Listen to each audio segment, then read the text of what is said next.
ছোটবেলায় আমরা সবাই কিন্তু একটা রাক্ষসের গল্প শুনেছি, যে একটি রাক্ষস ছিল অনেক শক্তিশালী, তাকে কোনোভাবেই শেষ করা যাচ্ছিল না। কারণ তার শরীরের ভিতরে তার প্রাণটি ছিল না। তার প্রাণটি ছিল কোথায়? তার প্রাণটি ছিল একটি পানভূমরার ভিতরে সংরক্ষিত একটি জায়গাতে। যে কারণে ওই পানভূমরা যদি কেউ পেয়ে যেত, ওই পানভূমরা যদি হাত ভাঙা হতো, তাহলে কিন্তু সেই রাক্ষসটির হাত ভেঙে যেত। সেই পানভ্রমরা যদি পা কেটে ফেলা হতো, তাহলে কিন্তু সেই রাক্ষসেরও পা কেটে যেত।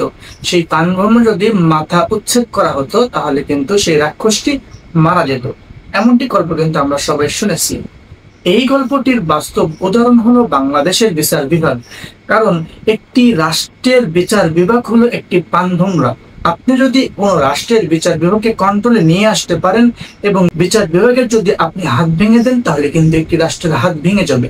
আপনি যদি সেই বিচার বিভাগের পা কেটে ফেলে দেন, তাহলে কিন্তু রাষ্ট্রের পা কাটা যাবে। আপনি যদি সেই বিচার বিভাগের মাথা উচ্ছেদ করেন, তাহলে কিন্তু গোটা রাষ্ট্রের মাথাই কিন্তু উচ্ছেদ হয়ে যাবে, অর্থাৎ রাষ্ট্রটি শেষ হয়ে যাবে। ঠিক তেমনটি কিন্তু বাংলাদেশেও হয় এবং বিগত অনেক বছর ধরে কিন্তু সেটা হয়েছে।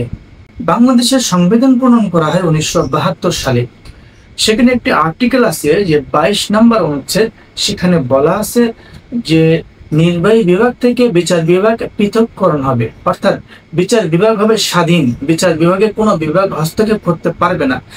কিন্তু বাস্তবিক অক্ষরে কিন্তু আমরা দেখেছি 1972 সাল থেকে 1995 সাল পর্যন্ত কিন্তু বিচার বিভাগ নানাভাবে নানা দিক দিয়ে কিন্তু নির্বাহী বিভাগের উপর নির্ভরশীল হয়ে এসেছে। যে কারণে রাজনৈতিক উদ্দেশ্য হাসিল থেকে শুরু করে বিভিন্ন ক্ষেত্রে কিন্তু বিচারকরা স্বাধীন ছিল না, বা বিচার বিভাগে কিন্তু স্বাধীন ছিল না।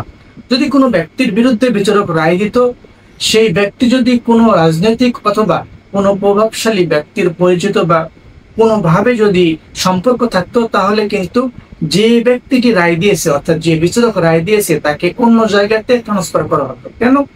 কারণ তাকে যে ট্রান্সফার করা হবে, এই ক্ষমতাটি দেওয়া আছে কোথায়? নির্বাহী বিভাগের কাছে। সুতরাং বিচারক কিন্তু চাইলেও স্বাধীনভাবে কোনো রায় দিতে পারতো না। তো যে কারণে রাজনৈতিক উদ্দেশ্য হাসিল থেকে শুরু করে সমস্ত ক্ষেত্রে কিন্তু বিচার বিভাগকে সেই পানভূমরার মতো কিন্তু ব্যবহার করা হয়েছে। ঠিক তারপরেই 1995 সালে বিচারক মাজদার হোসেন সহ আরো 43 জন তার সহযোগী হাইকোর্টে রিট পিটিশন দায়ের করে যে বিচার বিভাগকে স্বাধীন করতে হবে, কোনোভাবেই নির্বাহী বিভাগের কাছে দায়বদ্ধ রাখা যাবে না। যে কারণে 1999 সালে রায় আসে যে বিচার বিভাগকে আলাদা করতে হবে, কিন্তু তখনই কিন্তু আলাদা হয়ে যায়নি। রায়টি বাস্তবায়ন হয় কিন্তু 2007 সালের 1 নভেম্বর।